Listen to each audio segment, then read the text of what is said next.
তো বন্ধুরা, আপনারা কি জানেন কালী কপালিনীর মানেটা কি? তো আমি আজকে আপনাদের সঙ্গে শেয়ার করতে চলেছি কালীমার কিছু গোপন রহস্য। কালী কপালিনী কেন বলা হয় কালীমাকে? তো বন্ধুরা, আপনাদের কাছে একটা অনুরোধ রইল ভিডিওটা লাস্ট পর্যন্ত দেখার জন্য। তো চলো আর কথা না বাড়িয়ে ভিডিওটা শুরু করা যাক।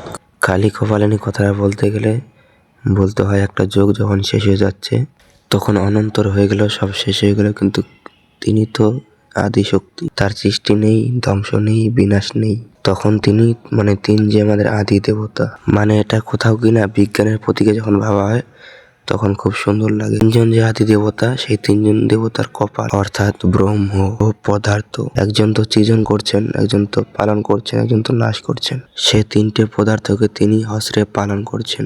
আবার নতুন পৃথিবী, নতুন জীবন, নতুন চন্দ্র সূর্য, তিনি সেগুলো দিয়ে আবার নতুন করে সৃজন করছেন। এখানে কপাল অর্থাৎ ব্রহ্ম পদার্থকে ধরা হয়। মরণও ভয় পায় কালীমার এই তিনটি রূপ দেখে।